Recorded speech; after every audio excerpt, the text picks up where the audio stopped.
In this video, I'm going to show you how to build a simple amortization schedule in Excel, so you can see how each monthly payment on a loan breaks down.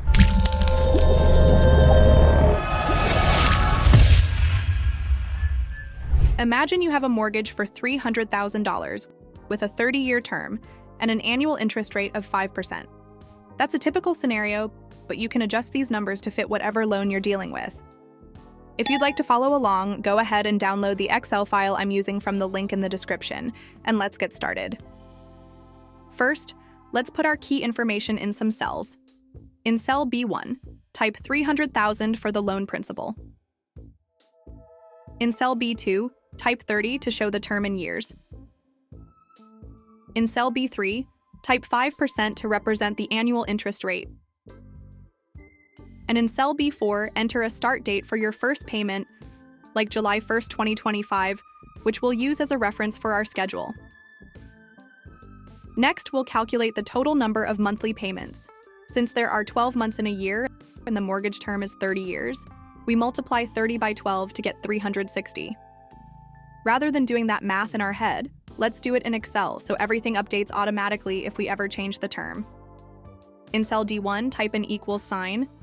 Click on cell B2, type the asterisk for multiplication, then type 12, and press enter. You should see 360. Now we need the monthly interest rate, because Excel's formulas for payments often use the interest rate in its periodic form. In cell D2, type an equal sign, click on cell B3 to grab the annual rate, then type a / and 12, and press enter.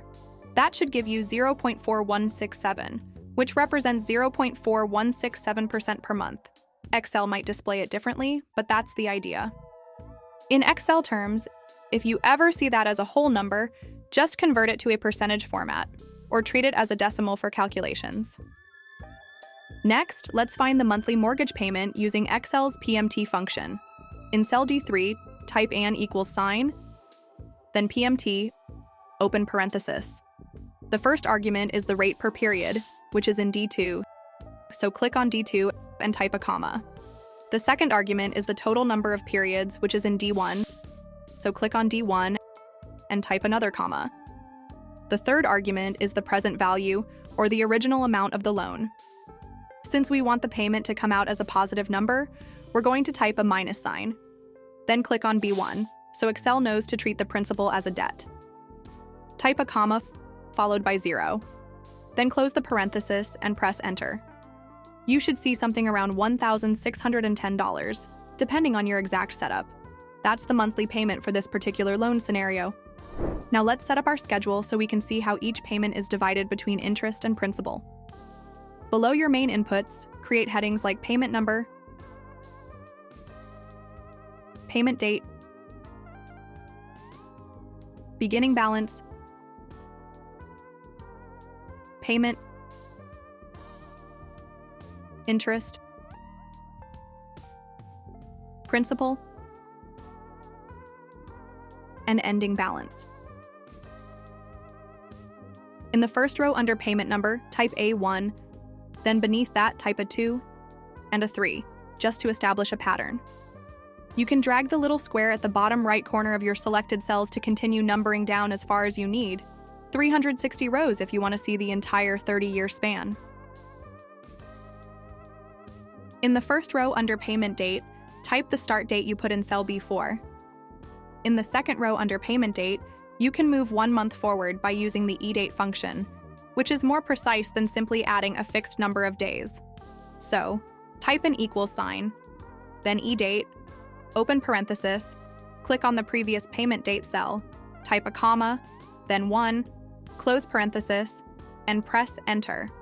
This makes sure each subsequent date is spaced exactly 1 month apart, regardless of how many days are in each month. Once you've done that for the second and third rows, you can drag down to fill the rest. For the beginning balance of your first payment, that's simply the entire loan amount in B1. Type an equals sign, then click on B1. For the payment column, we want the monthly payment from cell D3, but we need to lock it so when we drag the formula down, it doesn't change the reference. So in the payment cell for the first row, type equals, then a $sign before the D, another $sign before the 3, and then press enter. The dollar signs are called absolute references, and they make sure the formula always points to D3 no matter where it's copied. For the interest in the first row, the formula is your beginning balance multiplied by the monthly interest rate in D2, which also needs dollar signs to lock it. So type equals, click on the beginning balance cell in that same row, type the asterisk, then a dollar sign before the D, another dollar sign before the 2, and press enter. That shows how much interest you're paying for that first month. Then, for the principal portion, type equals, click on the payment cell, and subtract the interest cell. That's your payment minus interest, showing how much of that monthly payment is actually paying down the loan balance. Next is the ending balance, which is your beginning balance minus the principal portion. So you'll do something like equals, click on the beginning balance cell, then type a minus sign, and click on your principal cell. Once you have that for the first row, you can drag down to fill in the rest. The second row's beginning balance is the previous row's ending balance, so type equals and click on the ending balance cell from the row above. Then just make sure you lock the references for your payment and monthly rate, so they stay consistent all the way down. When you copy the formulas, you'll see the schedule populate each row with new calculations. By the time you get to your 360th row, your ending balance should be very close to zero, meaning the loan is fully paid off.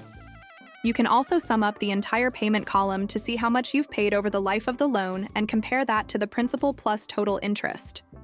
If you want, at the bottom, type something like equals sum, open parenthesis, and highlight all the cells in your payment column, then close parenthesis to see the grand total. You can do the same for your interest column if you created one, to see how much of that total went to interest alone. Now that your schedule is complete, you can experiment by changing the principal, the annual rate, or the term in years, and watch the calculations update automatically. For instance, if you shorten the term from 30 years to 20, the number of monthly payments will drop, but your monthly payment amount goes up because you're paying off the debt faster.